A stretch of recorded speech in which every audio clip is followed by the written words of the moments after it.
My name is Merlinda Alfaria Tanesab with NPM 32230006, Program Studi Bahasa Inggris. So now, in this video, I would like to tell you about what is the theory learning humanism. So in this video, I would like to explain you all about all the things that contain the theory of humanism. So stay tuned and I hope you are enjoying this video.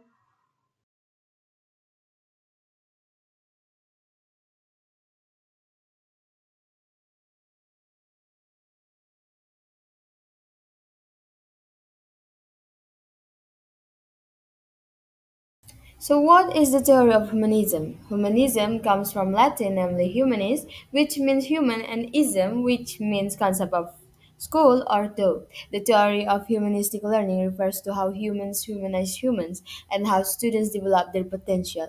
Humanistic theory assumes that any learning theory is good and can be used as long as the goal is to humanize humans, namely achieving self actualization, self understanding, and self realization of learners optimally from Asagaf 2011.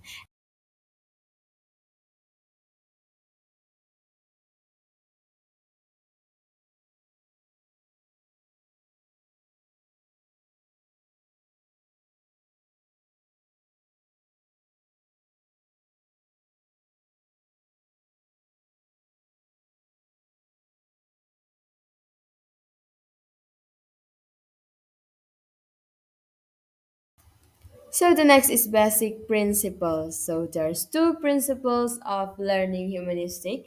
The first is principle of humanistic educators. So the first one, students should be able to choose what they want to learn. Humanistic teachers believe that students will be motivated to study the learning materials if it related to their needs and desires. The second, the purpose of education should encourage students' desire to learn and teach them how to learn. Students must be motivated and stimulate themselves to learn on their own.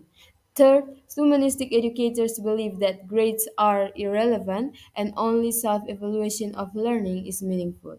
Fourth, humanistic educators believe that feeling and knowledge are very important in the learning process and do not separate the cognitive and affective domains. The fifth, humanistic educators emphasize the importance of students being free from their environmental pressure so that they can feel safe to learn, so they find it easier to understand the learning process they go through. After that, we had the principles of learning. So first, learning start from a general understanding towards more detailed part. The second, the general understanding must give meaning to the parts. The third, learning is an adjustment to the environment. Fourth, learning will be successful if maturity is achieved to obtain understanding. Fifth, learning will be successful if there is a meaningful goal for the individual. And the sixth, in the learning process, the individual is an active organism, not a vessel that must be filled by others. From Saber, 2003.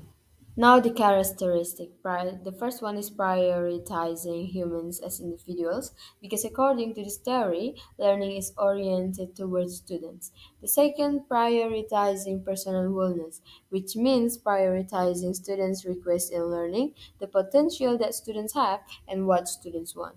The third, prioritizing cognitive and affective rules. What is important is what is obtained as knowledge and how students behave afterward.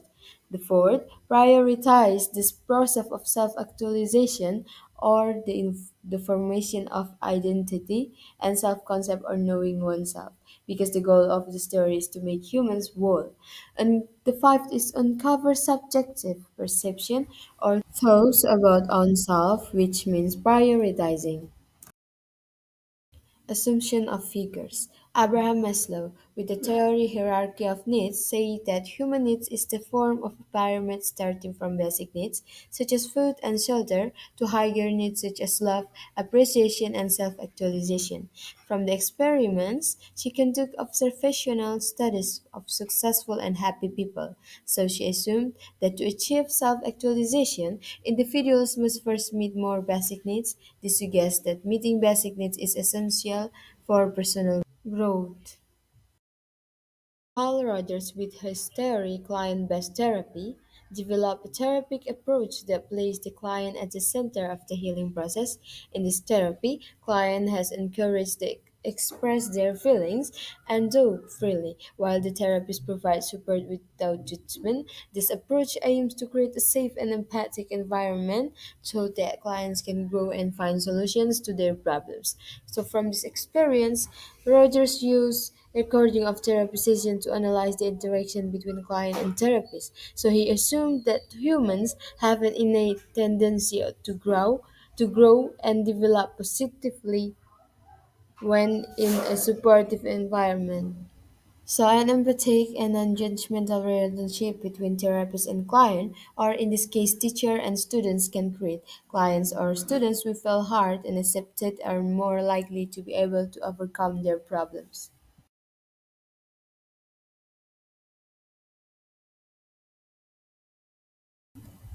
Erich Fromm with the term freedom and love. She explains that the relationship between freedom and love, suggesting that freedom can lead to feelings of alienation. He focuses on how individuals can find meaning in their life through love and meaningful relationships. So from the experiments, from use sociocultural analysis and case studies to understand human behavior in the context of society. So he assume that freedom and love are the keys to achieving meaning in life. A balance between individual freedom and meaningful relationship with others is essential for mental health.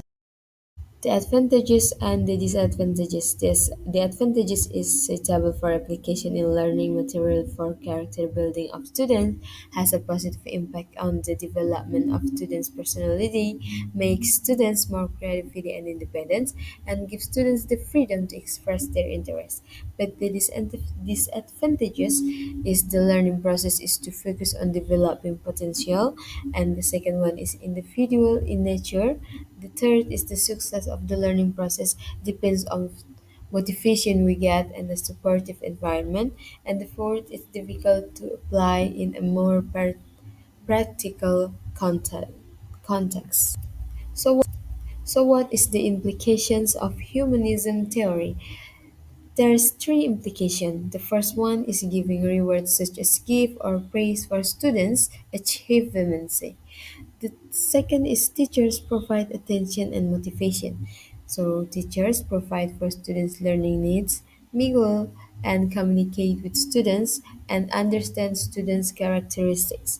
The third or the last is avoiding pressure on the learning environment, such as reducing homework given to students too much. I think that's all for me. Thank you for your attention and kamsahamnida.